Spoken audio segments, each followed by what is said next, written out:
Hello बच्चों, आज atomic structure में बोर्स मॉडल देखेंगे। भाई फाइनली बोर्स मॉडल की बारी आ गई।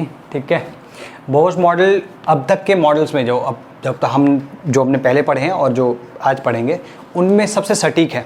इसमें बहुत सारी ऐसी चीज़ें भी एक्सप्लेन होती हैं जिनके बारे में पिछले मॉडल में कुछ कहा ही नहीं गया, जैसे energy of an electron inside an atom. ठीक है, तो उसके बारे में कोई बात ही नहीं हुई अब तक, और इससे रिलेटेड काफ़ी सारी चीज़ें हैं और ये काफ़ी पायनियरिंग मॉडल था, क्योंकि इसके बाद जो मॉडल्स आए उसमें मतलब उसके बाद वाले मॉडल्स अब तक चल रहे हैं। ठीक है, हालांकि उसमें भी बहुत सारे चेंजेस हो चुके हैं। तो इसके बाद सिर्फ हम एक और मॉडल पढ़ेंगे which is the quantum mechanical model और the wave mechanical model. This is a pioneering model इस हिसाब से भी कि तुम्हारे जेई में इससे बहुत क्वेश्चंस आते हैं।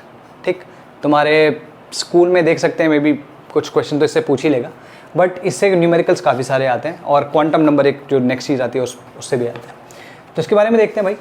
ये क्वांटम मैकेनिकल मॉडल जो बोर्स मॉडल है, this is based on quantum mechanics. ठीक है, और साथ में क्लासिकल फिजिक्स। ठीक है, तो इसमें लिखो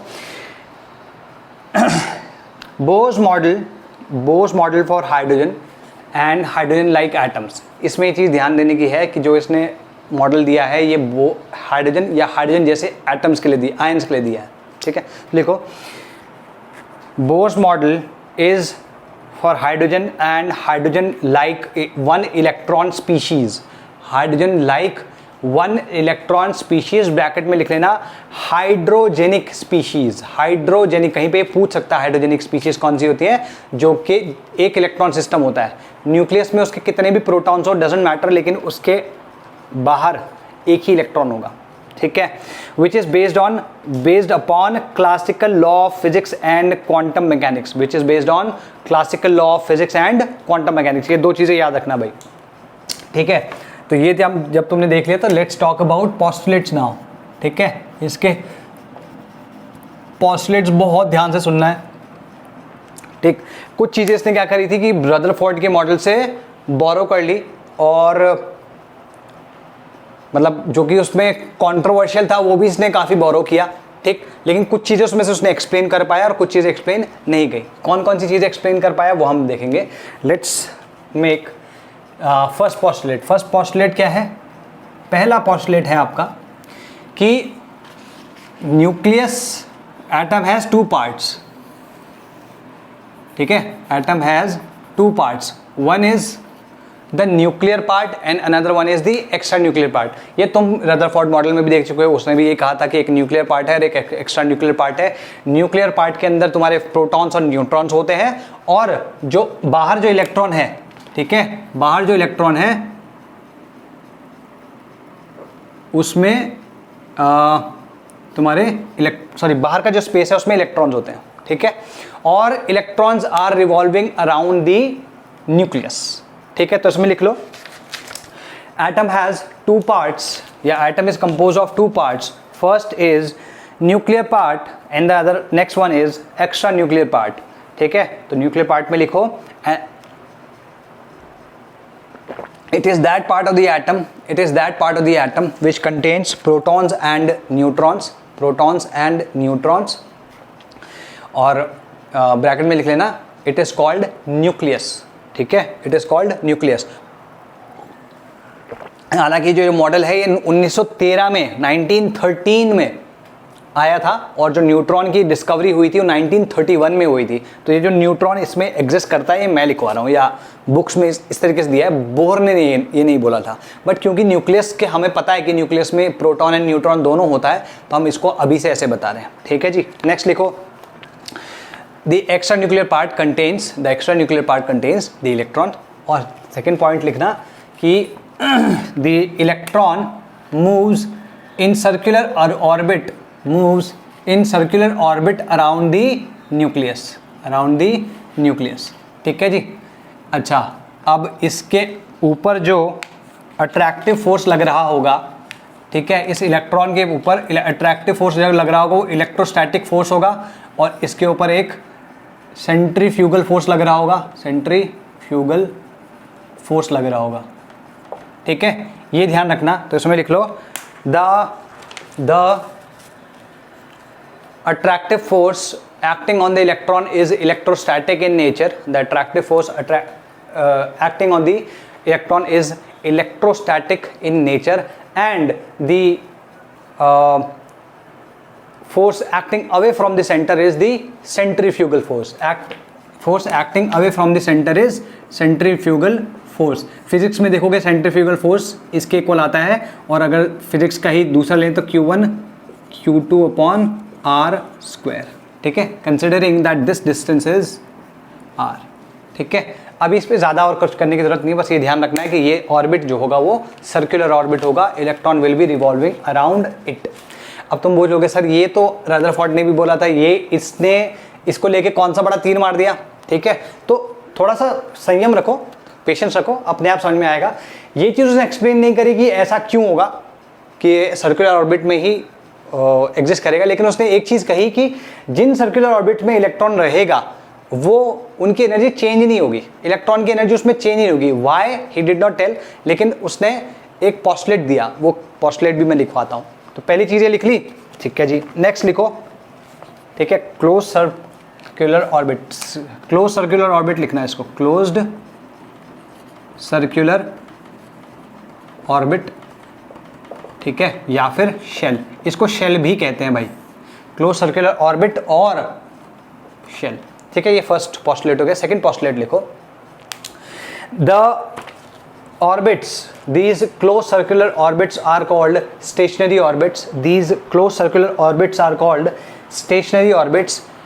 ठीक है, ब्रैकेट में लिखना orbits where the energy of the electron does not change with the time. Stationary orbit में लिख लेना orbits that the energy those orbits whose energy does not change with time. ठीक है, that's stationary orbit. उसमें लिखो there are infinite such orbits possible. There are infinite such orbits possible around the nucleus.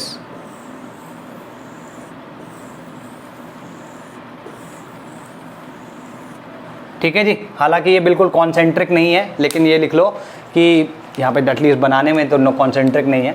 ठीक है, लिखो इसमें these circular orbits or these stationary orbits, like there are infinite such orbits, and these circular orbits are concentric to each other. Concentric to each other.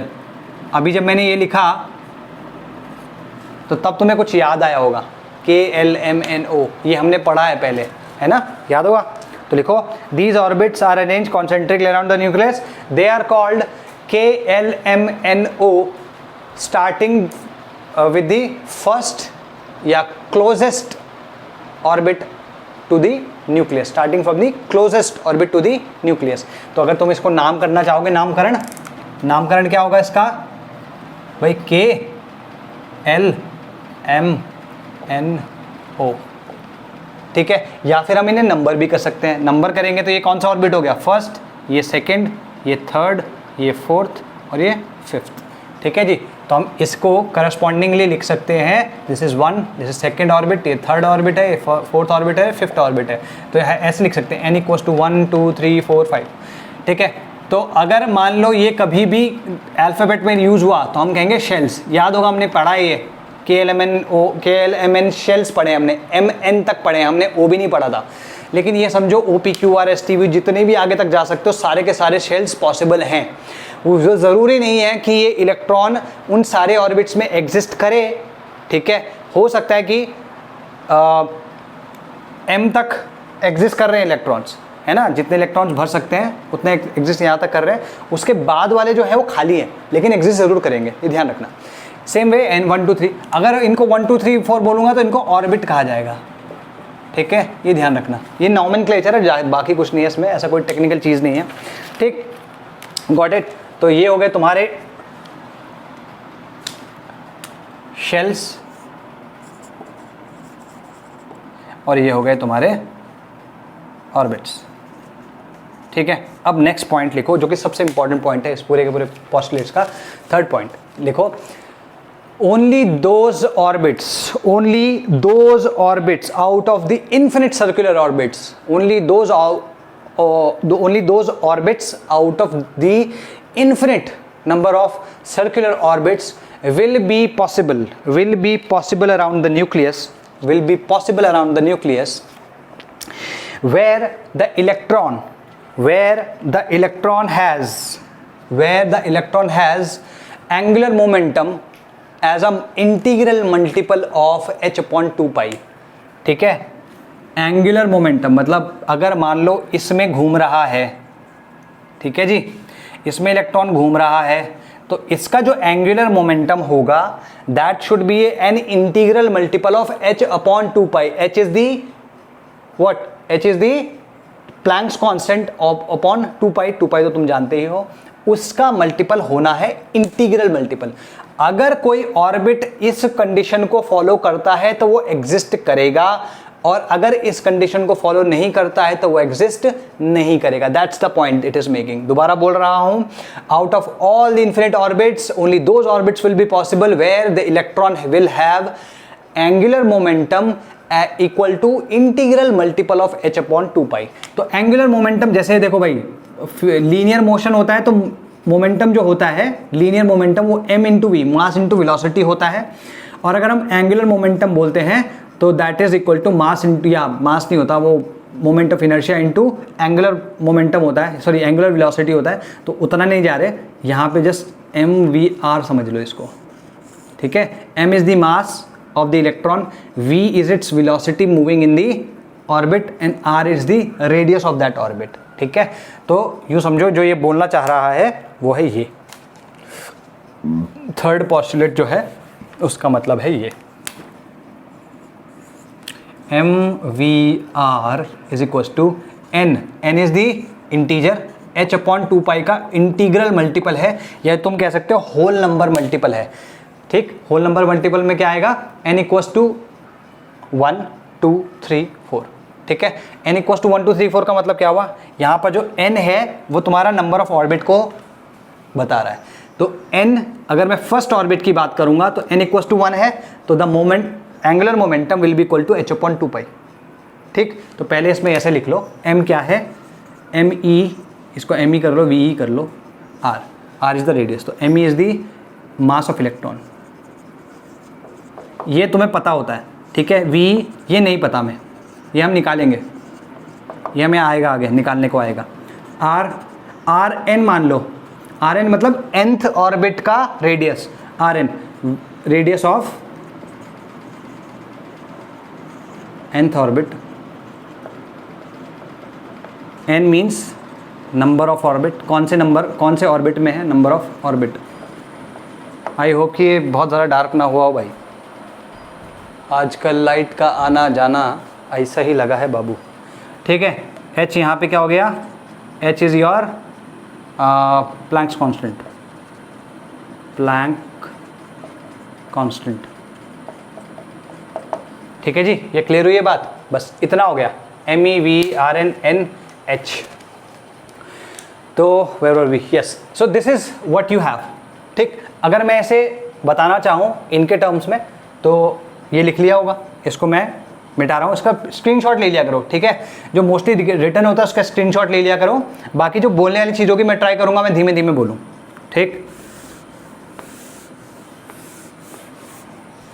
ठीक है, अगर मैं first orbit के लिए बात कर रहा हूँ, फर्स्ट ऑर्बिट के लिए यहाँ पे n इक्वल्स टू 1 होगा, therefore m e v e 1 मतलब v1 समझ लो, इसको vn कर लो, v1 r1 will be equal to n क्या हो गया? 1 हो गया, तो h upon 2 pi.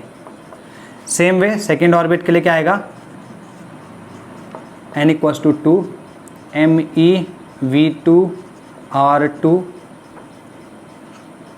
Equals to 2 into h upon 2 pi. तो तुम चाहे तो इसको h अपॉन पाई लिख सकते हो, मैं इसको ऐसे छोड़ रहा हूँ ताकि तुम्हें याद रहे. Third orbit n equals to 3, तो m e v3 r3 equals to 3 into h upon 2 pi. तो एक चीज़ तुम देख रहे होगे यहाँ पे कि मैं हर बार इसकी वेलोसिटी और रेडियस को अलग अलग लिख रहा हूँ. वो क्यों लिख रहा हूँ? क्योंकि देखो जैसे जैसे तुम बाहर जाते जाओगे रेडियस बढ़ता चला जाएगा, अगर n इक्वल्स टू 1 है तो छोटा है रेडियस, फिर बड़ा है, फिर बड़ा है, फिर बड़ा है ना, ठीक है। अच्छा, दूसरी चीज़ क्या है कि इसमें वेलोसिटी भी चेंज होगी, जितना दूर जाएगा उतना वेलोसिटी चेंज होती रहेगी। वो क्या होगा दूर जाने पे वो हम देखेंगे इसमें वेलोसिटी में, लेकिन वेलोसिटी चेंज होगी इतना ज़रूरी है। तो वेलोसिटी चेंज हो रही है, रेडियस चेंज हो रहा है, और डेफिनेटली इसका ऑर्बिट तो चेंज हो ही रहा है, ठीक। अच्छा, अब अगर तुम देखो, तुमसे पूछूं मैं k और l के बीच में, मान लो इसका रेडियस है फॉर एग्जांपल 10⁻⁻10 और ये है 2 इंटू 10⁻⁻10। क्या 1.5 इंटू 10⁻⁻10 पॉसिबल है? अगर मैं कहता हूँ k और द फर्स्ट शेल का 10⁻⁻10 है और जो दूसरे शेल का रेडियस है वो 2 इंटू 10⁻⁻10 है, तो क्या इनके बीच का ये रेडियस पॉसिबल है? तो आंसर इज नो। क्यों? क्योंकि इस ऑर्बिट में 1.5 इंटू 10⁻10 में इंटीग्रल मल्टीपल नहीं होगा, ठीक है। अगर होता तो हम इस मतलब इसका भी कोई एक ऑर्बिट बन चुका होता। जिस ऑर्बिट में ये कंडीशन फॉलो होगी वही ऑर्बिट पॉसिबल है, इस वाले में पॉसिबल नहीं होगी तो ये पॉसिबल नहीं होगा। Got it? ठीक है। इस पे तो क्या है 1 इंटू h/2π आ रही है, इस पे 2 इंटू h/2π आ रही है, तो इसमें तो 1 और 2 के बीच में कितने इंटीजर हुए? 0, कोई भी इंटीजर नहीं हुआ उसके बीच में। 1 इंटीजर है, 2 इंटीजर है, लेकिन 1 और 2 के बीच में कोई इंटीजर नहीं है, ठीक है, इसलिए ये पॉसिबल नहीं होगा। तो ये लिख लेना, those orbits where the angular momentum is not an integral multiple of h/2π will not be possible, will not be possible, ठीक है। and there can be the infinite number of, लिखो, the infinite number of orbits which can exist between two, भाई इनके बीच में infinite number of orbits exist कर सकते हैं, लेकिन वो एग्जिस्ट नहीं करेंगे क्योंकि h/2π का मल्टीपल नहीं है।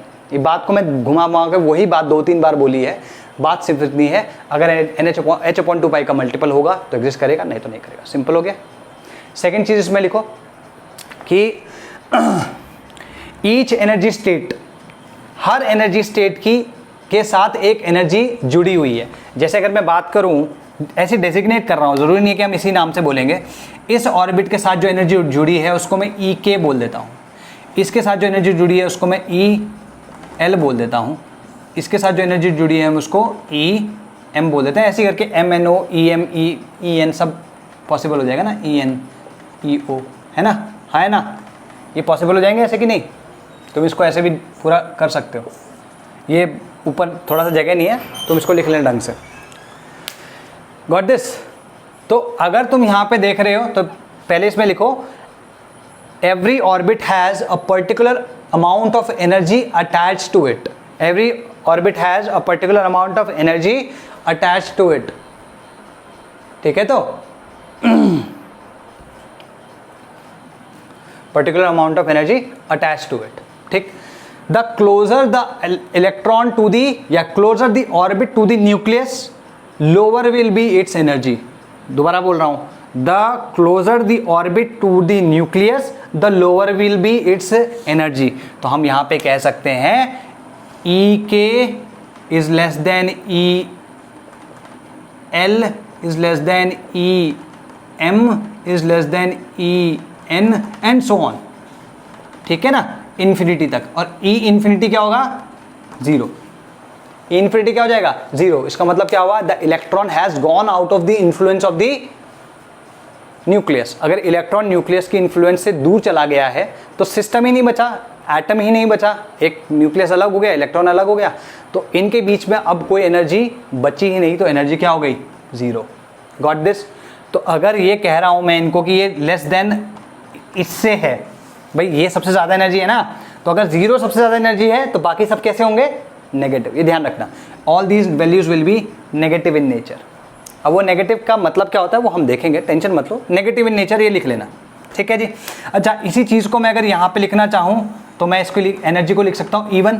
हालांकि EK और E1 दोनों सेम ही होंगे, वो जस्ट ये है कि मैं एक बारी ऑर्बिट के टर्म्स में बोल रहा हूँ तो मैं उसको कुछ और तरीके से बताने की कोशिश कर रहा हूँ। तो यहाँ पे क्या हो गया? ये E1, ये E2 हो गया, E3 हो गया, ये E4 हो गया, ये E5 हो गया, ठीक है ना, ऐसी सो ऑन E इन्फिनिटी तक, गॉट इट। तो E1 इक्वल्स टू E के, E2 is equals to EL, E3 is equals to EM and E4 is equals to EN।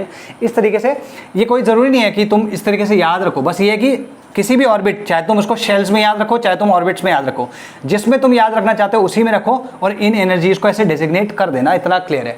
और इसमें ये होगा, ये एनर्जी इससे कम होगी, ये एनर्जी इससे कम होगी, ये एनर्जी इससे कम होगी, ये एनर्जी इससे कम होगी। जितना ऊंचा या जितना बड़ा ऑर्बिट होगा उसकी एनर्जी उतनी ही ज़्यादा होगी, या उससे एसोसिएटेड एनर्जी उतनी ही ज़्यादा होगी। क्लियर होगी ये बात? ठीक है, ये चीज़ होगी। सेकेंड लिखो, the energy of these orbits does not change with time. The energy of these orbits does not change with time, hence their energy will remain constant. So that's why they are called stationary orbits. अभी मैं पहले बता चुका हूँ इसे, वही इनकी energy time के साथ चेंज नहीं होती है, तो एनर्जी कांस्टेंट रहती है, और अगर एनर्जी कांस्टेंट रहेगी तो स्टेशनरी ऑर्बिट्स कहलाएंगे। तो ये जो सर्कुलर ऑर्बिट्स हैं ये स्टेशनरी ऑर्बिट्स भी कहलाते हैं। अच्छा, अब जो इंपॉर्टेंट चीज़ है वो ध्यान से देखो, यहाँ से लेकर इस न्यूक्लियस से लेकर E इन्फिनिटी तक, ठीक है, बहुत सारे energy levels, like infinite number of energy levels exist कर सकते हैं, लाइक एनर्जीज एग्जिस्ट कर सकती है, लेकिन इलेक्ट्रॉन को सिर्फ वही एनर्जीज मिल रही हैं जो ये ऑर्बिट अलाउ करते हैं। दोबारा बोल रहा हूँ, इसको बहुत सारी एनर्जीज, लाइक इससे लेकर इन्फिनिटी तक इलेक्ट्रॉन कितनी भी एनर्जीज ले सकता था, अलग अलग टाइप की एनर्जी, अलग अलग अमाउंट ऑफ एनर्जी ले सकता था, लेकिन उसको सिर्फ और सिर्फ अवेलेबल कौन सी हैं? वो एनर्जीज जो कि ये ऑर्बिट्स अलाउ करते हैं। तो अगर इसकी एनर्जी मान लो x है और इसकी एनर्जी y है, तो x और y के बीच में जो एनर्जीज हैं वो उसको अवेलेबल नहीं है। Electron can not have energies between E1 and E2, you can write it like this. Electron cannot have energies between E1 and E2. It cannot have energies between E2 and E3. It cannot have energies between E3 and E4. Clear होगी बात? ठीक है, इनके बीच में energies available नहीं होंगी, सिर्फ ये ऑर्बिट पे जो एनर्जी है वही उसको अवेलेबल है। Got it? वही उसकी एनर्जी हो सकती है अगर वो उस ऑर्बिट में है।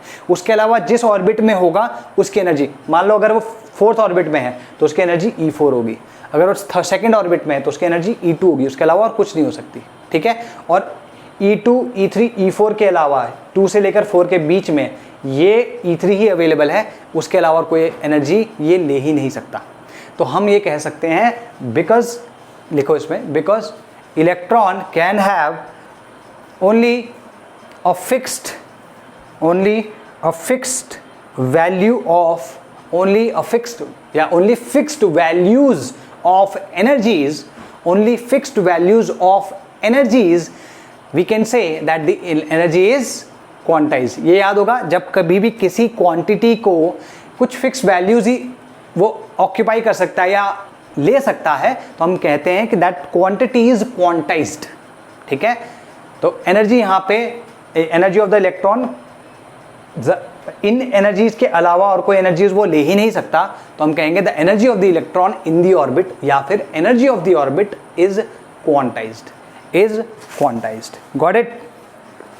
ठीक है, एज लॉन्ग एज, अब ये वाला पॉइंट लिख लो, बहुत इंपॉर्टेंट है, as long as the electron rotates, as long as an electron rotates in a particular orbit or occupies a particular orbit, its energy will not change unless until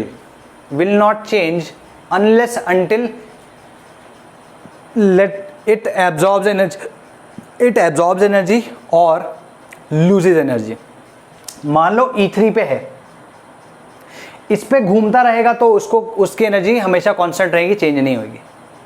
लेकिन अगर उसकी energy change होगी तो दो ही सूरतों में होगी कि ये एनर्जी एब्जॉर्ब कर ले, एब्जॉर्ब करेगा तो उसकी एनर्जी बढ़ जाएगी, और अगर एनर्जी बढ़ जाती है तो कौन से ऑर्बिट में जाना चाहिए, चौथे में या दूसरे में, या 3 से बड़े वालों में या 3 से छोटे वालों में?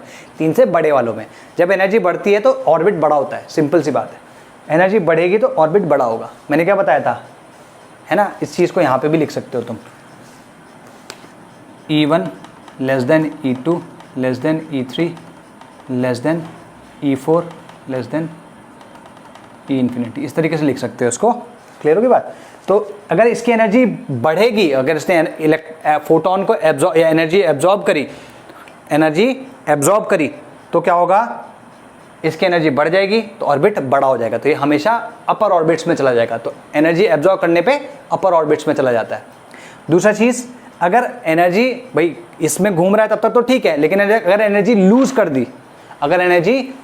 दी तो उससे लोअर ऑर्बिट में चला जाएगा, उससे लोअर ऑर्बिट में, क्योंकि एनर्जी लूज करा मतलब एनर्जी कम होगी तो लोअर ऑर्बिट्स में। ठीक है, तो लिख लो, after losing energy the electron will go to lower orbits. Clear होगी बात। अच्छा, अगर इवन में होता तो क्या वो एनर्जी लूज कर सकता था? नहीं, क्योंकि उससे लोअर ऑर्बिट है ही नहीं। तो अगर एनर्जी लूज मतलब उसके नीचे ऑर्बिट ही नहीं है जहां पे वो जा सकता है, तो एनर्जी लूज कैसे कर सकता है? ठीक है, तो इवन में अगर होगा, कभी भी 1 में होगा, n=1 में होगा, तो हमेशा एनर्जी एब्जॉर्ब करके ऊपर ही जा सकता है, एनर्जी लूज करके नीचे नहीं जाएगा। Got this? ठीक है, क्लियर है भाई। तो एक एक करके छोटी छोटी चीजें हैं, सब लिखते चलो। ठीक, ओके, नाउ ठीक है, इसमें एक पॉइंट लिखवा देता हूं, जो ये n है ना, n ये प्रिंसिपल क्वांटम नंबर है। बस ये एक पॉइंट लिख लो यहां पे, क्योंकि अभी तो समझ में नहीं आएगा कि क्वांटम नंबर क्या है या प्रिंसिपल क्वांटम नंबर क्या है, लेकिन क्या है, जब इसको दोबारा रिवाइज करोगे और तब तक तुम होपफुली क्वांटम नंबर्स पढ़ चुके होगे, तब तुम्हें ये क्लियर होगा कि ये क्या चीज़ है। तो इसको बस लिख लेना, that this n is quantum principal quantum number, या फिर जो ऑर्बिट होता है या जो शेल होता है उसका करस्पॉन्डिंग नंबर जो है वो क्वांटम प्रिंसिपल क्वांटम नंबर को दर्शाता है। ये चीज़ लिख लेना। ठीक है, ये लिख लिया। अभी भी हम तीसरे वाले पे हैं, हम चौथे वाले पे गए नहीं हैं, तीसरे वाले पे हैं हम, नहीं सॉरी, चौथे वाले में शुरू हो चुका है। वाह सॉरी, चौथा वाला तुम्हारा शुरू हो चुका है स्टेशनरी ऑर्बिट से, जब मैंने स्टेशनरी ऑर्बिट्स बताए थे। ठीक है, तो ये हो गया। अच्छा, इसमें देखो ध्यान से, जो इसकी लोएस्ट एनर्जी स्टेट है, भाई इससे लो तो नहीं हो सकती ना, इस ऑर्बिट की या इन ऑर्बिट्स की लोअर एनर्जी स्टेट या इलेक्ट्रॉन की lower energy state is n=1 पे E1। तो जो E1 है that is called your lowest या मिनिमम एनर्जी स्टेट और ग्राउंड स्टेट। मतलब यूँ समझो, इससे नीचे तो नहीं जा सकता, इस पे वो बिल्कुल अच्छे से स्टेबल है। ठीक है, तो जब स्टेबल है, जैसे ग्राउंड पे अगर तुम हो, बैठे हो, तो तुम स्टेबल हो, ऐसा तो नहीं है कि तुम डोल रहे होगे। Just to give you an idea कि ग्राउंड स्टेट क्यों कहा, क्योंकि उसमें स्टेबल फॉर्म में है वो। अगर इससे ऊपर वाली किसी एनर्जी लेवल पे जाएगा तो यहाँ पे अनस्टेबल हो जाएगा। क्यों? क्योंकि उसकी एनर्जी बढ़ गई है, तो वो चाहेगा कि जल्दी से एनर्जी लूज करके जिस लोएस्ट ऑर्बिट में जा सकता है उस लोएस्ट ऑर्बिट में जाए। तो यहाँ से अगर मान लो एक इलेक्ट्रॉन ही है, यहाँ से यहाँ 4th पे जंप किया, तो कोशिश करना चाहेगा कि ये सीधे 1 तक जाए। ठीक है, एनर्जी लूज करते करते अपना n तक जाए, सॉरी n=1 तक जाए। ठीक, तो n=1 के लिए करस्पॉन्डिंग जो एनर्जी होती है वो मिनिमम होती है, minimum energy of the orbit, and n orbit corresponding to n=1 is called ground state, is called ground state. ठीक है, इसके ऊपर जितने भी हैं, इसके ऊपर जितने भी हैं, ये सारे के सारे क्या हैं? Excited states. ठीक है, तो लिखो next point, any orbit other than or above ground state, other than or above ground state will be called excited state, will be called excited state. Got this? Will be called excited state. Clear है? ठीक है जी। अब आ गया 5th वाले point पे, या in fact excited state के बारे में थोड़ा सा बता देता हूँ। ये 4th पॉइंट था तुम्हारा, जिसमें हमने काफ़ी देर तक बात करी। 4th पॉइंट में क्या है? Excited state. एक्साइटेड स्टेट जैसे E1, ये किसके करस्पॉन्डिंग है? n=1 के, तो ये तो तुम्हारी ग्राउंड स्टेट हो गई। ठीक है जी। अभी E=2 है, E=3 है, E4 है, ये n=2 के लिए है, ये n=3 के लिए है, n=4 के लिए है। तो ये कौन सी होगी? ये भी एक्साइटेड स्टेट है, ये भी एक्साइटेड स्टेट है, ये भी एक्साइटेड स्टेट है। क्लियर होगी बात। लेकिन अब इनको कैसे डिफरेंशिएट करेंगे, हम इसको कहेंगे फर्स्ट एक्साइटेड स्टेट। भाई n इक्वल्स टू 1 से नेक्स्ट लेवल कौन सा है, n इक्वल्स टू 2, तो वो फर्स्ट एक्साइटेड स्टेट हो गई। ठीक, ये सेकंड एक्साइटेड स्टेट है और ये थर्ड एक्साइटेड स्टेट है। मतलब ये ध्यान रखना, जिस भी एक्साइटेड स्टेट की हम बात करें, लेट्स से आई से कि seventh excited state, what will be n equal to then n equals to 8 होगा। यहाँ पे फर्स्ट एक्साइटेड स्टेट है n इक्वल टू 2 है, यहाँ सेकंड एक्साइटेड स्टेट है n इक्वल्स टू 3 है, यहाँ थर्ड है तो ये 4 है, 4 होगा तो ये फिफ्थ हो जाएगा। मतलब जो ऑर्बिट है उससे एक कम एक्साइटेड स्टेट रहेगी, तो n इक्वल्स टू 8 है तो वहाँ पे सेवंथ एक्साइटेड स्टेट है। ठीक है, या उल्टा वाइस वर्सा जैसे भी देखना चाहो। Got it.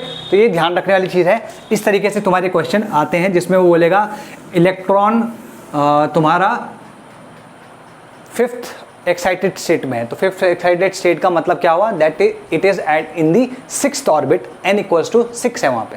Got it. चलो जी, ये हो गए तुम्हारे फोर्थ पॉइंट। अब फिफ्थ पॉइंट में लिखो द एनर्जी ऑफ यही समझो, the energy of the electron will change by either losing or gaining energy. Energy जो है वो लूज और गेन करके चेंज हो रही है। ठीक है, एनर्जी ऑफ एन इलेक्ट्रॉन और N orbit will change by losing or gaining energy. Clear होगी बात। पहली चीज, इसी चीज में ये मैं पहले लिखा चुका हूं, इसी चीज में लिखो the energy can only B gained by absorbing a photon. भाई फोटोन क्या होता है, it is a packet of energy. Light क्या है, बेसिकली एनर्जी तो है, और लाइट एनर्जी को हमने क्या बताया, that it exist as a photon, as a packet of energy. और वो packet of energy is like electron है, वो पैकेट ऑफ एनर्जी आ गया, उसने खा लिया, उसकी एनर्जी बढ़ गई। Got it. तो when an electron absorbs a photon, यही समझो, इलेक्ट्रॉन लूजेस और gains energy in the form of photons. पहले तो ये लिखो, इलेक्ट्रॉन लूजेस और gains energy in the form of photons. When an electron gains energy या when an electron absorbs an electron, it gains energy. When an electron gains a photon या absorbs a photon, it gains energy, it goes to higher energy shell. ठीक है, तो electron absorb,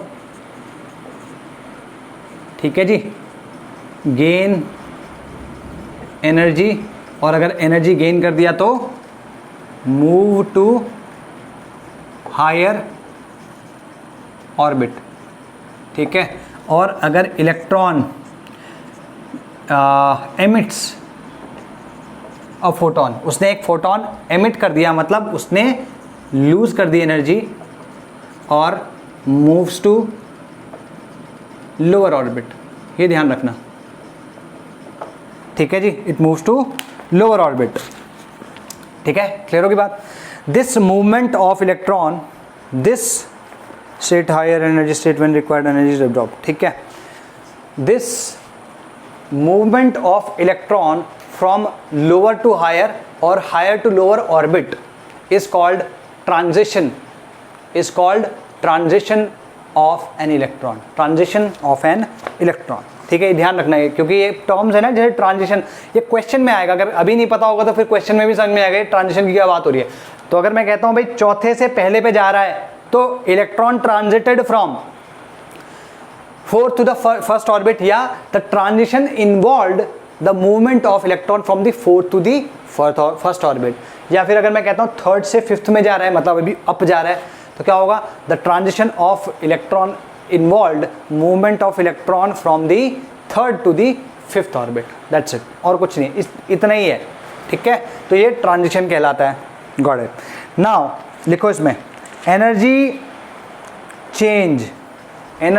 change will never take place in a continuous manner. अब इसका मतलब क्या हुआ, energy change will never take place in a continuous manner.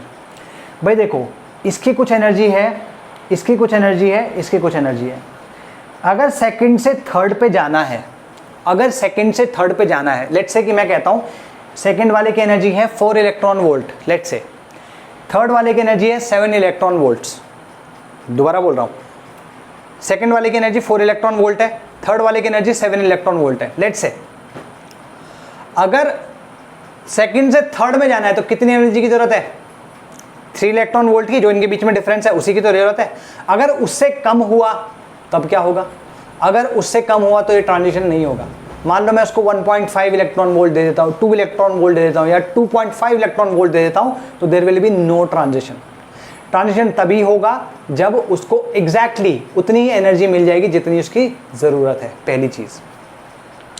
दूसरी चीज़ कि इसमें क्या बोला इसने, इसके और इसके 2 और 3 के बीच में जो एनर्जी है वो कंटिन्यूस मैनर, मतलब जो एनर्जी चेंज होगा वो कंटिन्यूस मैनर में नहीं होगा। तो यहाँ पे क्या है, इन दोनों के बीच की जो एनर्जी वो फिक्स्ड है ना।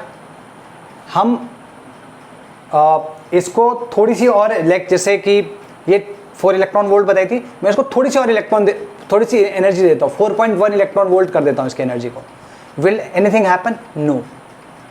तो कंटिन्यूस मैनर में कभी नहीं होगी, हमेशा स्टेप्ड वाइज मैनर में होगी, स्टेप्ड मैनर में होगी या क्वांटाइज्ड मैनर में होगी। Got it? ठीक है, देखिए अब लिखो द इलेक्ट्रॉन, ये बहुत इंपॉर्टेंट पार्ट है। The electron when supplied with energy, electron when supplied with suitable energy will jump to a higher energy level and will stay there momentarily, instantaneously, मतलब 10⁻⁸, 10⁻⁹ seconds के लिए वो उस स्टेट में रहता है और जैसे ही उसको मौका मिलता है वो नीचे आ जाता है। तो जब उसने एनर्जी एब्जॉर्ब करी, लेट्स से E1 से उसने एनर्जी एब्जॉर्ब करी डेल्टा E और वो E3 पे चला गया या E2 पे चला गया लेट्स से, ठीक है। तो जैसे ही E2 पे गया इंस्टेंटेनियसली वहाँ पे रहेगा और फिर से वापस फर्स्ट ऑर्बिट पे आ जाएगा बाय लूजिंग दिस एनर्जी। पहले तो गेन थी, अब लूज हो गई। Got it? और मैंने क्या बताया था, एनर्जी गेन और लूज का किस फॉर्म में करेगा? In the forms of photons only, ठीक है। तो लेट्स से अब जरा एनर्जी डिफरेंसेस की बात कर लेते हैं। लेट्स से कि 2 एनर्जी लेवल है, ठीक है, 2 एनर्जी लेवल है।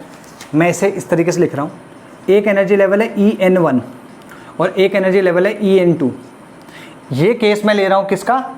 ये केस मैं किसका ले रहा हूँ कि अगर ये लोअर है या N1 is lower than N2, ये केस है, तो इसमें क्या होगा, ये एनर्जी ज़्यादा होगी, ये कम होगी। तो अगर मैं कहूँगा कि इससे इसमें जाने के लिए कितनी एनर्जी की ज़रूरत थी, तो जो इन दोनों के बीच में एनर्जी का डिफरेंस था वो, ठीक है। Therefore delta E will be equal to, for this transition delta E will be equal to En2 minus En1, ठीक है जी। अब जब ये एनर्जी इसने एब्जॉर्ब करी होगी तो किसी फोटोन को एब्जॉर्ब करके करी होगी। फोटोन की फ्रीक्वेंसी भी होती है, लेट्स से कि फोटोन की फ्रीक्वेंसी न्यू है, तो जो ये एनर्जी है जो कि इसे मिली वो कैसे मिली? In the form of a photon, ठीक है। That means we can say energy of a photon is h nu. भाई एनर्जी फोटोन की फॉर्म में तो मिली, तो फोटोन की एनर्जी कितनी होती है? h nu. तो h nu will be equal to En2 minus En1, ठीक है। तो अगर मैं इसकी न्यू जानना चाहूँ तो कैसे जानूंगा? En2 minus En1 upon h, ठीक है कि नहीं है? तो ये एक फॉर्मूला हो गया तुम्हारा। मान लो कि मैं ऐसे कहता कि यार ये मेरे पास लैम्डा है, मतलब वेवलेंथ है मेरे पास फ्रीक्वेंसी नहीं है, या मुझे वेवलेंथ जाननी है, मेरे को फ्रीक्वेंसी नहीं जाननी, तो मैं क्या करूँगा? I can use this formula hc upon lambda is equals to En2 minus En1, ठीक है। और लैम्डा क्या आ जाएगा फिर यहाँ पे? Lambda will be equals to hc upon En2 minus En1। Clear हो गई ये बात? ये चीज़ है बस, ठीक है। तो ये चीज़ है, गॉट दिस? तो यहाँ पर क्या था, ठीक है, ये आ गया। या तो फिर हम इसको वो फॉर्मूला हमने जो दिखा था इस तरीके से भी यूज़ कर सकते हैं कि lambda in angstrom will be equals to 12400 upon delta E in electron volt. Electron volt में अगर होगा तो हम ये वाला फॉर्मूला भी चला सकते हैं यहाँ पे। क्लियर होगी बात? ठीक है। अच्छा मान लो कि ये लोअर से हायर की जगह हायर से लोअर आ रहा हो, हायर से लोअर आ रहा हो। इस केस में मान लो कि N1 is greater than N2 है, एक सेकेंड को, नहीं N1 is less than N2 था ना, और अब ये नीचे जा रहा है तो N1 ग्रेटर देन N2 है, मतलब ऊपर से नीचे जा रहा है। ऊपर से नीचे जाएगा तो मतलब हायर लेवल से लोअर लेवल पे जाएगा, हायर एनर्जी से लोअर एनर्जी पे जाएगा तो एनर्जी लूज करेगा। एनर्जी लूज किस फॉर्म में करेगा? फोटोन की फॉर्म में। तो यहाँ पर जो डेल्टा En होगा ना वो ये आएगा En1 माइनस En2, ठीक है, क्योंकि इसकी एनर्जी ज़्यादा है, इसकी एनर्जी कम है। तो यहाँ पे हम यहाँ पे इस तरीके से बस इसे चेंज करते चले जाएंगे।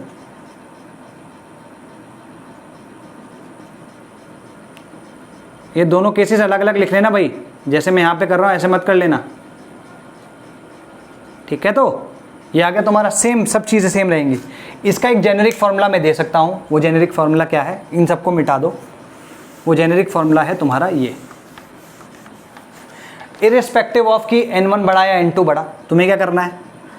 H nu is equals to mod of En1 minus En2, mod ले लो इसका बस, तो nu will be equal to mod of En1 minus En2 upon H, और अगर न्यू लैम्डा की बात करनी है तो HC upon mod of En1 minus En2। तो चाहे एब्जॉर्प्शन हो रहा हो चाहे एमिशन हो रहा हो, दोनों के दोनों केस में ये एक फॉर्मूला जो है एप्लीकेबल है, ठीक है। तो मैं से मॉड फंक्शन पता है, अगर मैं 2 माइनस 3 बोलता हूँ तो -1 आता है, 3 माइनस 2 बोलता हूँ तो 1 आता है। जब मैं मॉड लूँगा इसका तो दोनों के दोनों केस में आंसर क्या आएगा? 1। सिर्फ मैग्नीट्यूड की बात होती है, साइन की बात नहीं होती है, ठीक है। ये तुम्हारा 5th पोस्टुलेट था, ठीक है जी, ये 5th पोस्टुलेट था। अब लास्ट पोस्टुलेट आया है तुम्हारा, देख लेते हैं एक बारी।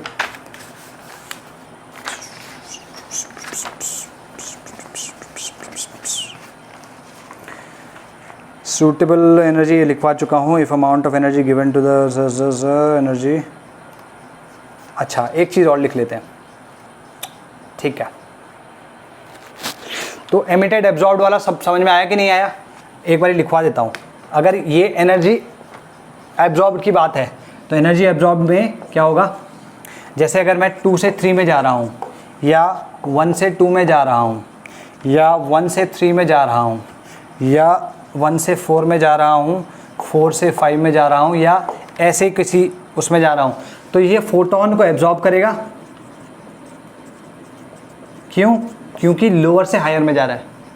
अगर एनर्जी जो ट्रांजिशन है, अगर मैं 2 से 1 ले रहा हूँ, या 4 से 3 ले रहा हूँ, या 6 से 5 ले रहा हूँ, या 10 से 1 आ रहा है, ठीक है, या इन्फिनिटी से 1 आ रहा है, ठीक है, तो ये इस केस में एनर्जी एमिट करेगा, फोटोन एमिटेड, ठीक है। ये वाले सारे के सारे केस एमिशन के हो गए। तो एक एग्जाम्पल के तौर पे लिख लो, ये चीज़ हो गई।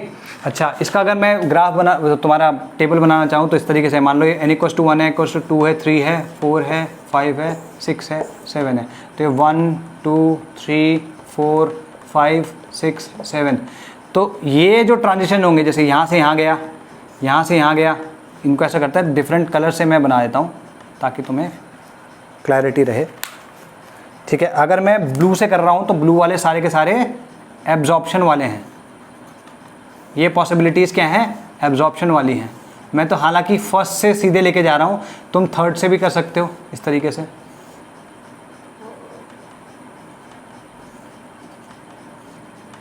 ठीक है ना। तो ये एब्जॉर्प्शन वाले हो गए अगर तुम लोअर से हायर में जा रहे हो, ठीक है। अगर हायर से लोअर में जाओगे तब क्या होगा? हायर से लोअर में क्या है? बस ऊपर से नीचे जाना है, जैसे ये हो गया,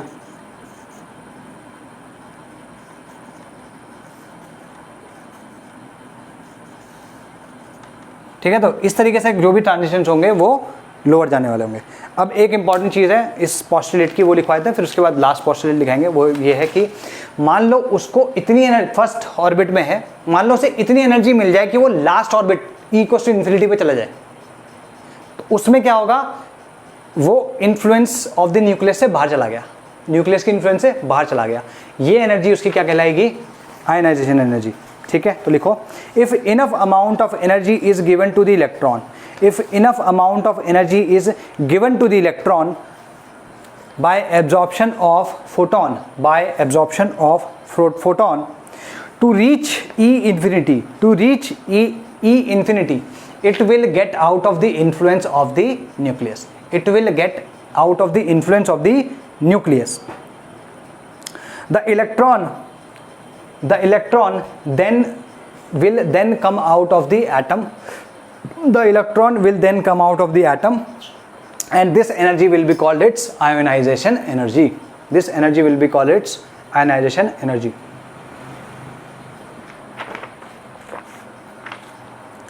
ठीक है जी,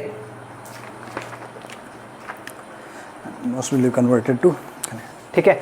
मान लो एक और केस, अगर मान लो मैंने उसे एनर्जी जो पिछले केस में दी उससे ज़्यादा energy they the, let's say 10 electron volt चाहिए उसको ई इन्फिनिटी तक पहुंचने के लिए, E1 पे है और उसे 10 इलेक्ट्रॉन वोल्ट चाहिए ई इन्फिनिटी तक पहुंचने के लिए, मैंने उसे 12 इलेक्ट्रॉन वोल्ट दे दिया, तब क्या होगा? तब ये होगा कि भैया आयनाइजेशन एनर्जी के लिए जो एनर्जी, जिस ट्रांजिशन के लिए एनर्जी जो चाहिए थी वो तो उसने यूज़ कर लेनी है, 10 इलेक्ट्रॉन वोल्ट उसने यूज़ कर लिया। उसके बाद अगर जो एनर्जी बचती है वो उसकी काइनेटिक एनर्जी में कन्वर्ट हो जाएगी। ठीक है, तो लिखो if energy more than in the above case is given to it, if energy more than in the above case is given to it, then the amount required for the electron to go out of the atom, for the electron to go out of the atom will be utilized, plus the remaining energy will be reflected, the remaining energy will be reflected as the kinetic energy of the electron. जो उसको बाहर जाने के लिए energy चाहिए थी वो तो उसने यूज कर लेनी है, तो 12 में से 10 चाहिए थी, 10 तो उसने यूज कर ली, 2 बची, 2 electron will be it's kinetic energy. Clear होगी ये बात? ध्यान रहेगा। ठीक है, अच्छा अब लिखो energy lower than the ionization energy, या यूँ समझो अगर E इन्फिनिटी से जाने के लिए जो एनर्जी चाहिए उससे कम एनर्जी होगी तो उसकी कुछ फिक्स वैल्यूज हो सकती हैं। तो लिखो एनर्जीज लेसर देन, वो पहली लाइन काटो, लिखो उसको energies lesser than the ionization energy, energies lesser than the ionization energy that are required for transitions, can have certain fixed values, only. ठीक है जी। But if energy is greater than ionization energy, then the transition energy can have any value. जैसे अगर 0 से लेकर 10 तक, 10 उसको 10 electron volt चाहिए ना, 0 से लेकर 10 इलेक्ट्रॉन वोल्ट तक तुम्हें कोई एनर्जी दी जाएगी, तो ज़रूरी नहीं है कि ट्रांजिशन हो। क्यों? क्योंकि ट्रांजिशन होने के लिए एग्जैक्टली उतनी ही एनर्जी चाहिए जितनी दोनों लेवल्स के बीच में एनर्जी डिफरेंस है। लेकिन अगर मैं 10 इलेक्ट्रॉन वोल्ट से ज़्यादा देता हूँ, जैसे मैं कहता हूँ 10.1 दिया, तो भी वो it will go out of the nucleus, 10.2 बोलूंगा तो भी it will go out of the nucleus, 10.15 बोलूंगा तो भी it will go out of the nucleus, क्योंकि 10 तो उसको मिनिमम रिक्वायर्ड है। उसके बाद जितनी भी एनर्जी है that can be continuous, that will be reflected as the kinetic energy of the electron. मतलब यहाँ से लेकर इन्फिनिटी तक तो इसकी कोई एनर्जी ट्रांजिशन की कोई फिक्स वैल्यू ही हो सकती है, उसके बाद उसकी कोई भी वैल्यू हो सकती है। 10 के बाद 11 हो सकती है, 12 हो सकती है, 13 हो सकती है, 14 हो सकती है, 13.5 हो सकती है, 11.25 हो सकती है, कुछ भी हो सकती है। ठीक है, ये सारी की सारी वैल्यूज आ सकती हैं। तो एक बारी उसने आयनाइजेशन एनर्जी से ज़्यादा एनर्जी वाला फोटोन ले लिया तो वो कोई सा भी एनर्जी, बहुत कंफ्यूजिंग हो रहा होगा, दोबारा से बोल देते हैं। इस E=1 से E=इन्फिनिटी के बीच में कुछ fixed amount of energy he absorb कर सकता है, लेकिन अगर उस अमाउंट ऑफ एनर्जी से ज़्यादा एनर्जी एब्जॉर्ब हो रही है तो it will go out of the nucleus, और उसके बाद अगर एक बार न्यूक्लियस की इन्फ्लुएंस से ज़्यादा बाहर निकलने लायक उसके पास एनर्जी है तो वो एनर्जी कुछ भी हो सकती है। और 10 अगर मिनिमम एनर्जी है तो 10 से ज़्यादा और 10.1, 10.2, 10.3 कुछ भी एनर्जी हो सकती है, उसमें कोई क्वांटाइजेशन ऑफ एनर्जी नहीं लगेगा। I hope it is clear. ठीक है, कभी कभी ये चीज़ें थोड़ी कंफ्यूजिंग हो जाती हैं, कोई प्रॉब्लम नहीं है। If you don't want understand do let me know. कहाँ थे हम? Got this. तो ये हो गया तुम्हारा 5th पोस्टुलेट। 6th पोस्टुलेट क्या है? 6th पोस्टुलेट इस पर डिपेंडेंट है। यहाँ पे इसने क्या कहा कि भाई ये अगर सर्कुलर ऑर्बिट में है तो इसका मतलब सर्कुलर ऑर्बिट में क्या होता है भाई? सर्कुलर ऑर्बिट में there needs to be a force which is attracting. अगर मान लो कोई, जैसे हम बचपन में लंगर लड़ाते थे, पत्थर बांधते थे ना मांझे में, जैसे पतंग उड़ाते थे, पतंग उड़ाते हुए अगर पतंग कट जाती थी, पतंग तो बची नहीं, तो मांझा तो बचा हुआ है ना, तो हम क्या करते थे, पत्थर में बांधते थे मांझे पे और ऐसे एक दूसरे से पेचे लड़ाते थे। ठीक है, एनीवे, तो उसमें क्या होता था कि तुमने पत्थर बांधा तो पत्थर बांध के हम ना ऐसे घुमाते थे, तो it use to follow a circular path, है ना, it use to follow a circular path. तो सर्कुलर पाथ क्यों फॉलो कर रहा है? क्योंकि टेंशन ऑफ द स्ट्रिंग, जो स्ट्रिंग में टेंशन है वो उसको सेंटर की तरफ खींच रही है, सेंटर की तरफ खींच रही है। तो इसमें अगर तुम देखो तो इसको इलेक्ट्रॉन भाई सर्कुलर ऑर्बिट में मूव कर रहा है, इसको सेंटर की तरफ कौन सी वो खींच रही है?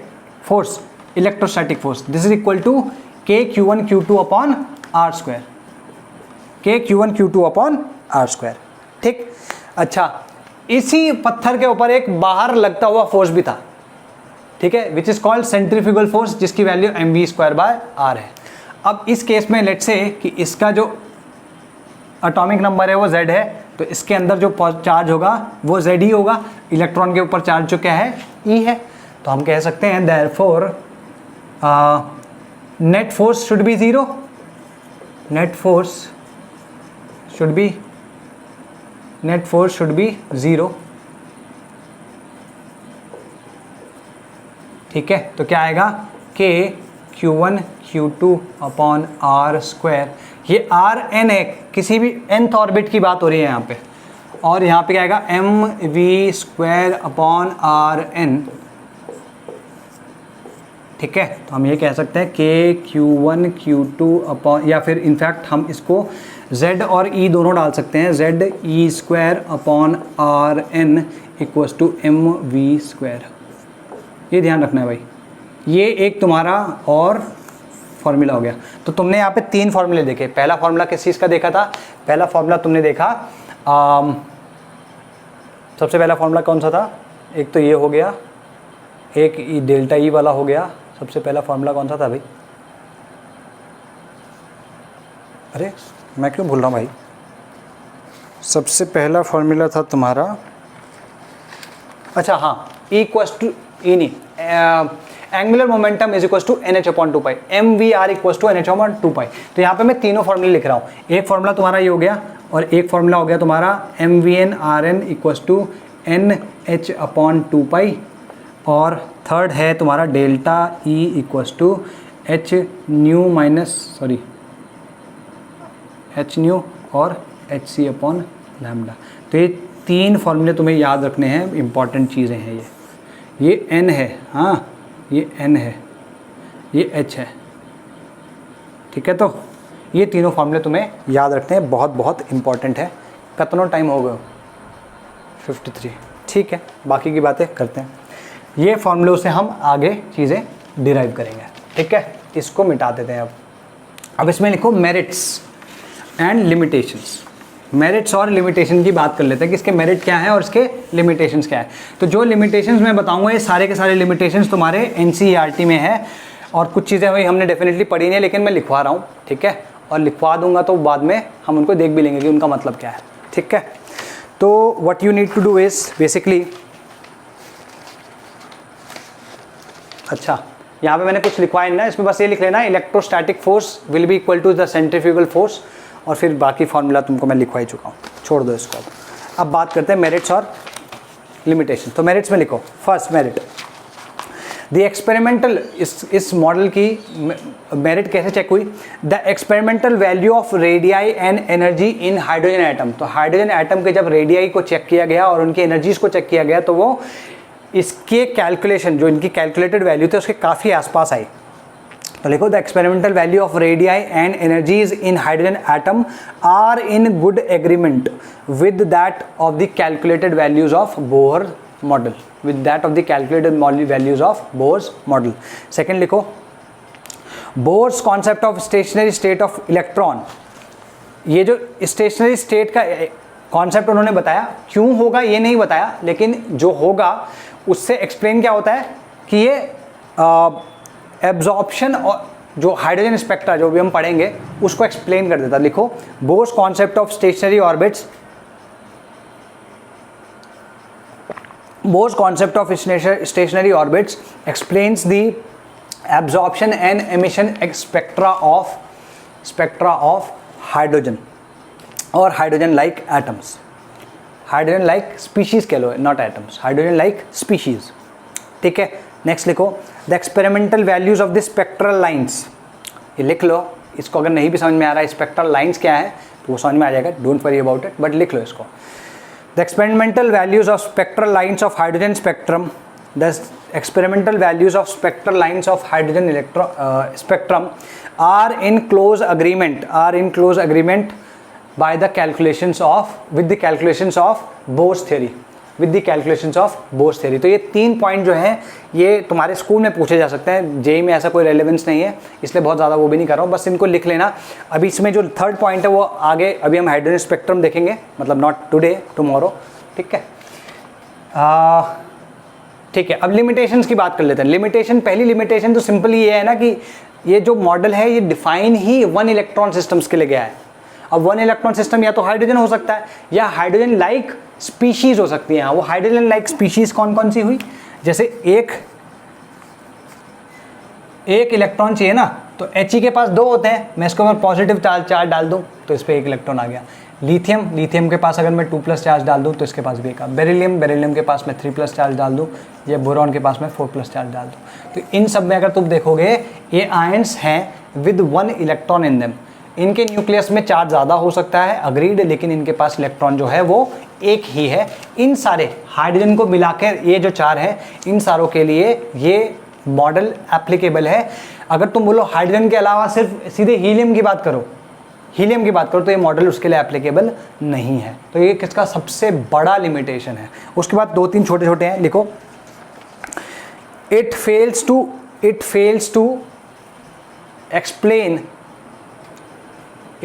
Explain the effect of magnetic field. ठीक है, ब्रैकेट में लिखना Zeeman effect. Fails to explain the effect of magnetic field, it is called Zeeman effect. ठीक है, and electric field called Stark effect. Tony Stark है ना, अब तो याद होगा, आयरन मैन देखी होंगे ना, एवेंजर। ठीक है भाई, Stark effect on the spectra of hydrogen की जो स्पेक्ट्रल लाइंस होती हैं उन पे ये जो मैग्नेटिक फील्ड या इलेक्ट्रिक फील्ड का क्या असर पड़ता है उसको एक्सप्लेन नहीं कर पाया। जब हाइड्रोजन स्पेक्ट्रम बताऊंगा तब ये चीज़ बता दूंगा कि हाइड्रोजन, ये जीमैन और स्टार्क इफेक्ट क्या है। ठीक है जी, नेक्स्ट लिखो इसके बाद जो 2 डिस्कवरीज हुई थी उसको एक्सप्लेन नहीं कर पाया था। पहली डिस्कवरी क्या थी, डी ब्रोगली की वेवलेंथ। तो लिखो डी ब्रोगली सजेस्टेड, वैसे डी ब्रोए होता है इसका नाम लेकिन हम लोग डी ब्रोगली बोलते हैं। De Broglie suggested that electrons like light have dual characters. जैसे लाइट का डुअल कैरेक्टर है, उसके पास पार्टिकल और वेव कैरेक्टर दोनों है, तो इलेक्ट्रॉन पार्टिकल कैरेक्टर है तो उस पार्टिकल के पास भी वेव कैरेक्टर होना ज़रूरी है। तो it could not, de Broglie suggested that electrons like light have dual character. This क्या कहते हैं इसको, this factor was not taken into account by Bohr. This factor was not taken into account by Bohr. ठीक है, ये लिख लो। और third और लास्ट लिखना कि हाइजेनबर्ग्स अनसर्टेनिटी प्रिंसिपल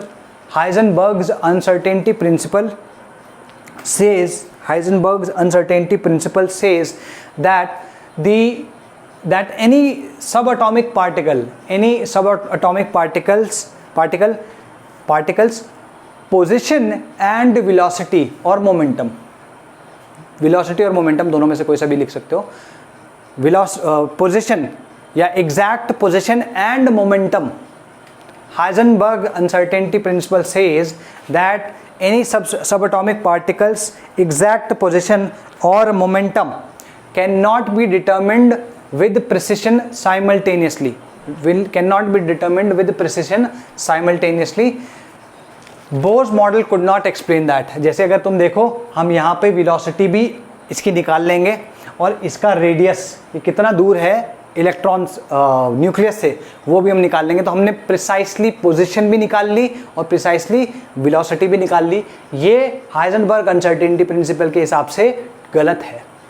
तो इस वजह से ये मॉडल जो है इसमें इसकी लिमिटेशन थी बेसिकली कि उसको एक्सप्लेन नहीं कर पाया था। ठीक है, तो लिख लिया। अब लिखो calculations of the Bohr's atom. तो आज हम सिर्फ और सिर्फ रेडियस की बात करेंगे, we will not calculate anything else. ठीक है जी, ठीक है। तो हमारे पास यहाँ पे कैलकुलेशन में तीन ही चीज होती है, radius of the electron in a particular orbit, velocity of that electron in that orbit and energy of that electron in that orbit। ये तीन चीजें होती है, तो रेडियस, वेलोसिटी एंड एनर्जी। तो फर्स्ट इज कैलकुलेशन लिखना फर्स्ट, तो उसमें लिखना रेडियस ऑफ ऑर्बिट। ठीक है, जिस ऑर्बिट पे इलेक्ट्रॉन है उसका रेडियस क्या होगा। तो देखो यहाँ पर सिंपल सी चीज़ है, यहाँ पर हमारे पास एक सर्कुलर ऑर्बिट है जिस पे एक इलेक्ट्रॉन है।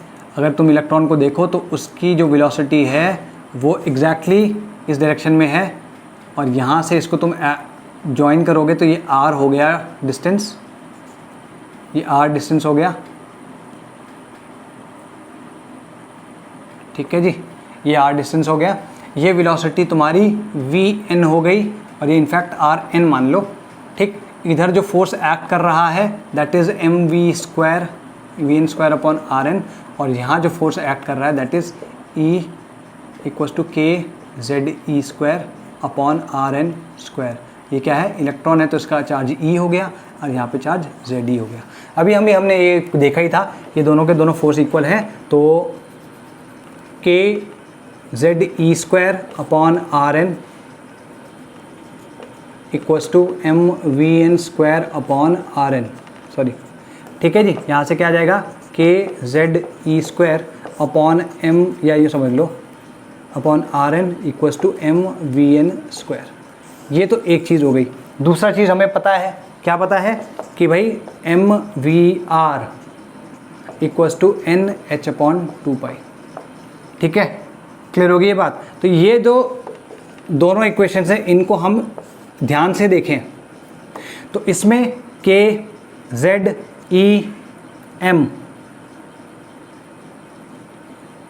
h पाई 2, अगर इसके अलावा देखें तो कौन सी दो चीज़ें हैं जो कि हमें मालूम नहीं है। n भी वैसे फिक्स्ड है, किसी भी जिस पर्टिकुलर ऑर्बिट की बात कर रहे हो वो तो हमें पता ही होगा ना।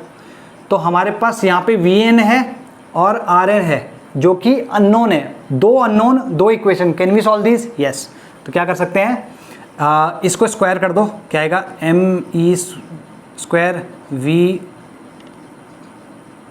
Square rn square equals to nh upon 2π का होल स्क्वायर। यहाँ पे mv स्क्वायर की ये वैल्यू डाल दो, या इनफैक्ट ऐसे करो ना यार, क्यों इतना सरदर्दी ले रहे हैं। v की ये वैल्यू उठा के यहाँ डाल दो। v की क्या वैल्यू आएगी, vn equals to nh upon 2π me rn।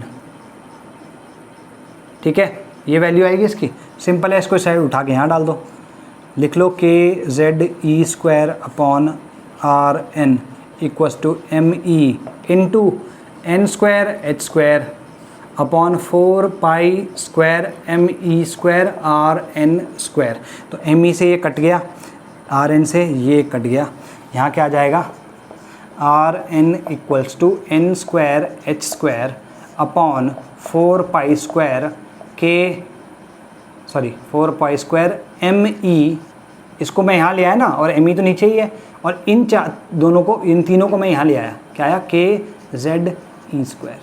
ठीक है, तो यहाँ पे लिख रहा हूँ इस वैल्यू को rn equals to n square h square, या यूँ समझो n square into h square upon 4π² me into K into E², और z को मैंने बाहर ले लिया। ठीक है, ये वैल्यू ध्यान रखना। हालांकि ये फॉर्मूला तुम्हें कोई पूछने वाला नहीं है, हो सकता है स्कूल में पूछ ले, लेकिन ऐसा कोई जेईई में पूछने वाला कोई सवाल नहीं है इस पर। ठीक है भाई, मेंस में तो वैसे आजकल कुछ भी पूछ सकते हो, तो मेंस में शायद आ सकता है, इतना ध्यान रखना। इसमें ध्यान रखने वाली बात क्या है, पहली चीज़ तो के की बात है। के क्या है, के इज इक्वल टू 1/4πε0, मैं पहले बता चुका हूँ। इसकी वैल्यू होती है 9 × 10⁹, ठीक है, इन MKS सिस्टम, और अगर CGS सिस्टम होगा तो 1 होगी, के इक्वल टू 1। तो यहाँ पे लिख लो के इज इक्वल्स टू 1/4πε0। इसमें इसकी वैल्यू होती है 9 × 10⁹ MKS में, MKS सिस्टम होता है ना, मीटर kg इन सेकेंड, और इक्वल्स टू 1 होगी इन CGS सिस्टम में। ठीक है, ये ध्यान रखना है। ठीक है, ज़्यादा सोचना नहीं, ये ध्यान रखना है भाई।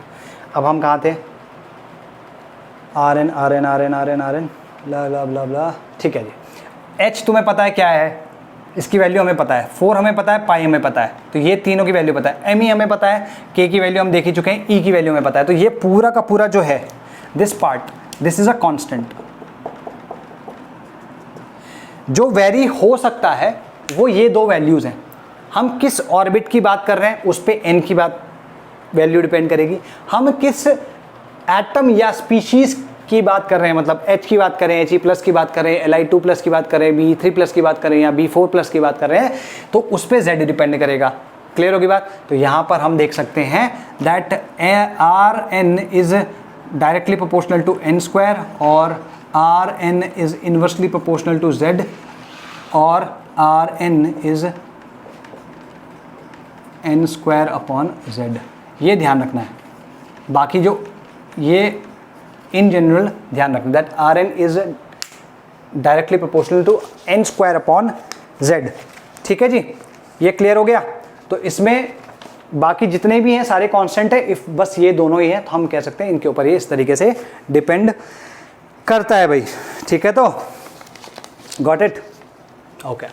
तो अब इसमें ये सब तो हमें याद रहेगा नहीं, तो अगर मैं इन सब की वैल्यूज इसमें डाल दूं तो ये जो मैंने रेड से किया है ना, ये इसकी वैल्यू आती है 0.529 एंगस्ट्रॉम। इसकी वैल्यू इतनी आती है। तो मैं इसे ऐसे भी लिख सकता हूँ that Rn is equals to n²/Z into 0.529 angstrom. ठीक है ना, 0.529 एंगस्ट्रॉम। तो जो Rn है that will be a multiple of this. अगर मैं इस वैल्यू को डिफाइन करना चाहूँ तो कैसे करेंगे, अगर मैं हाइड्रोजन की बात करूँ तो Z = 1 हो गया, और उसके फर्स्ट ऑर्बिट की बात करूँ यहाँ पे n = 1 हो गया। तो ये जो यहाँ पे लिखा हुआ है this is the radius of the first orbit of hydrogen. ठीक है, तो इसके नीचे लिख सकते हो this is the radius of first orbit of hydrogen. Clear होगी बात। ठीक है जी। तो अब यहाँ पे क्या है कि हम यहाँ पे छोटी छोटी चीज़ें या छोटे छोटे सवाल कर सकते हैं और इस चीज़ के ऊपर देख सकते हैं। ठीक है, तो अगर मान लो मैं कहता हूँ हाइड्रोजन की बात है, चलो ऐसा करते हैं क्वेश्चन में लेते हैं। कैलकुलेट दी, लिखो question, calculate the radius of first, second, third and fourth Bohr orbit, first, second, third and fourth Bohr orbit of hydrogen. Hydrogen equals to Z = 1 हो गया। तो R1 इक्वल्स टू क्या आएगा भाई, R1 इक्वल्स टू क्या आएगा 1 × 0.529 angstrom. अच्छा, R2 कितना आएगा, इस Z तो 1 हो चुका है, ये हो जाएगा 4 × अच्छा R3 कितना आ जाएगा। ठीक है, 529 को कभी कभी लोग 0.53 भी लिख लेते हैं भाई, तो ये अगर लिखा हो तो गलत नहीं है। कभी कभी इसको 52.9 पिकोमीटर भी लिखते हैं लोग, तो ये भी गलत नहीं है। ठीक है, यहाँ पे आएगा 9 × 0.529 एंगस्ट्रॉम, और R4 कितना आएगा 16 × 0.529 एंगस्ट्रॉम। तो क्लियर होगी ये बात। ठीक है, तो अभी इस पर कुछ क्वेश्चन करेंगे, पहले इसके ग्राफ्स देख लेते हैं। ठीक है, ये सारा मिटा रहा हूँ मैं, कुछ भी नहीं था इसमें तो यार, सब आता है तुमको।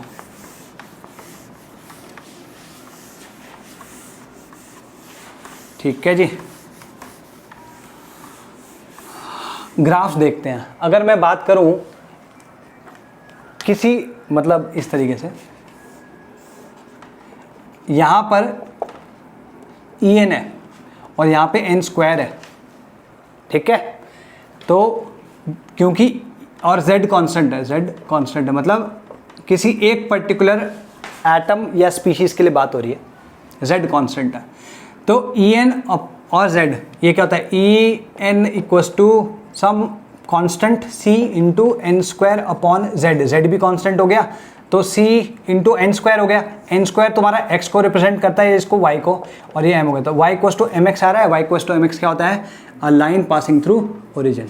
ठीक है, क्लियर होगी बात। तो अगर En raise to versus n square का करोगे तो ये आएगा, ठीक।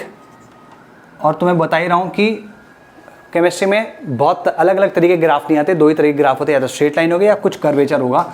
अगर मैं En और n की बात करूं तो यहाँ पे अगर देखो z इसमें भी कांस्टेंट है, z कांस्टेंट है, ठीक है। तो यहाँ पे ये क्या आ जाएगा, En is equals to c n square, और n जो है x एक्सिस पे तो ये x स्क्वायर आ जाएगा, ऐसे आ जाएगा y equals to a square. This is parabola.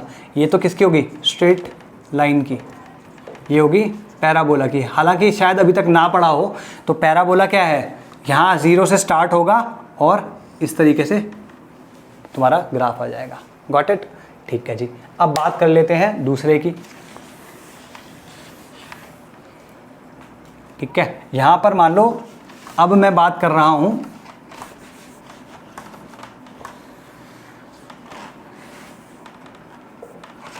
E versus 1/z की।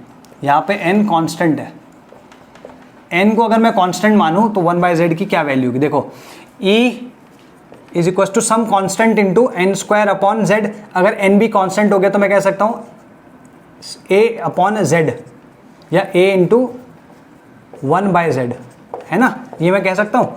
तो E represents y axis, 1/z represents x axis, तो क्या लिख सकता हूँ, y इक्वल्स टू mx। ये क्या हुआ है, स्ट्रेट लाइन की इक्वेशन पासिंग थ्रू ओरिजिन, ठीक है। अगर मान लो मैं En वर्सेस z की बात करता हूँ, ठीक है, और n यहाँ पे भी कांस्टेंट है, तो यहाँ पे अगर तुम देखो तो E इक्वल्स टू c/z कुछ आएगा, मतलब ऊपर का तो कांस्टेंट है, नीचे ये है, तो तुम इसको इस तरीके से देख सकते हो दैट y अगर मैं इसको रखता हूँ c अपॉन x आ रहा है, ये है ना। तो मैंने रेक्टेंगुलर हाइपरबोला के बारे में बताया होगा। अगर मान लो कभी x into y equals to constant होता है, जो कि यहाँ पे भी है x equal to y equals to constant, तो इनका जो फॉर्मूला ग्राफ आएगा वो कुछ इस तरीके से आएगा, ध्यान रखना आज के बाद। हालांकि रेक्टेंगुलर हाइपरबोला अभी तक पढ़ा नहीं है तुमने, रेक्टेंगुलर हाइपरबोला ये तुमने पढ़ा नहीं है, लेकिन फिर भी बता रहा हूँ। इसका ग्राफ ऐसे समझो, अगर x बढ़ेगा तो y कम होगा ना, क्योंकि कांस्टेंट है। एक बढ़ेगा तो एक को कम होना पड़ेगा, अगर y बढ़ेगा तो x को कम होना पड़ेगा, अगर y बढ़ेगा तो x को कम होना पड़ेगा, ठीक है। सिंपल सा है, इसको इस तरीके से याद रखो। तो ये तुम्हारे पास कुछ ग्राफ्स हो गए इसमें, got it. Rn n square 1/z ब्ला ब्ला, ठीक है जी। अब एक आधा क्वेश्चन कर लेते हैं, ठीक है। इसमें calculate the circumference, diameter and area of fourth orbit of Be3+ ion. एक आधा क्वेश्चन करके इसको निपटा देते हैं भाई। Be3+ आयन है, ठीक है, Be3+ आयन है, इसके फोर्थ ऑर्बिट का डाया, एरिया, सर्कमफ्रेंस, ठीक है जी। अगर हमें आर पता चल जाए तो सब चीज़ें पता चल जाएंगी, ठीक। Be3+ फोर्थ ऑर्बिट है ना, तो हमें यहाँ पे n की वैल्यू दे दी है और z की वैल्यू दे दी है। क्या क्या है हियर, आंसर में लिखो n इक्वल्स टू 4 दिया है और z इक्वल्स टू 4 दिया है, therefore E equals to 0.529 into 4 का स्क्वायर अपॉन 4 आ गया, कितना आ गया ये 2.12 एंगस्ट्रॉम। बस ये तुम्हारा R आ चुका है, not E, Rn। Oh sorry, मैं अभी तक ई ही बता रहा था, सॉरी माय बैड। मैंने अभी तक जितने भी अभी फॉर्मूले सॉरी ग्राफ बनाए वहाँ पे ई एन लिख रहा था, वो ई एन नहीं है, वो आर एन है, माय बैड। वो पूरा का पूरा उसमें ई एन नहीं है, आर एन है। चलो कोई बात नहीं, समझ में आ गया ना। जहाँ जहाँ मैंने ई एन लिखवाया है वो आर एन है। E N is the energy, E N से रिप्रेजेंट नहीं करते, we are talking about radius over here. तो R is equals to sorry R N equals to N square by Z into 0.0529, जिसको हम ए not से भी represent करते हैं, ठीक है। और यार ए नॉट या आर नॉट से रिप्रेजेंट करते हैं। कहीं पे भी अगर मैंने ई एन लिख दिया हो या ई लिख दिया हो इस डेरिवेशन में, तो भाई उसको करेक्ट करके आर एन कर देना। ये तो बहुत ही बड़ा पंगा हो गया भाई। ये R4 है, ठीक है जी, इनफैक्ट R4 लिखते हैं इसको। R4 इक्वस टू ये है, तो डाया इक्वस टू क्या आएगा, डाया equals to 2 into R4। Circumference कितना आएगा, 2 इंटू पाई इंटू R4। और एरिया कितना आ जाएगा, पाई इंटू R4 का स्क्वायर, ठीक है। इसको करते रहना भाई। बाकी नेक्स्ट क्वेश्चन, इसमें किस किस तरीके के क्वेश्चन आते हो देखो। Radius of fourth Bohr orbit, radius of fourth, या ऐसे लिखते हैं, रेशो कैलकुलेट करने को बोल रहा है। रेशो किसका कैलकुलेट करने को बोल रहा है, BE3+ का थर्ड ऑर्बिट है, इसका रेडियस, और HE+ का सेकेंड ऑर्बिट है, इसका रेडियस। मान लो ये R1 है, ये R2 है, तो ये कह रहा है R1/R2 निकालो। तो कुछ नहीं करना, हमें पता है Rn या R is directly proportional to n²/z। तो पहले वाले में n²/z क्या है, n इज इक्वल टू 3 और z इक्वल्स टू 4। यहाँ पे n इक्वल्स टू 2 है, z इक्वल्स टू 2 है।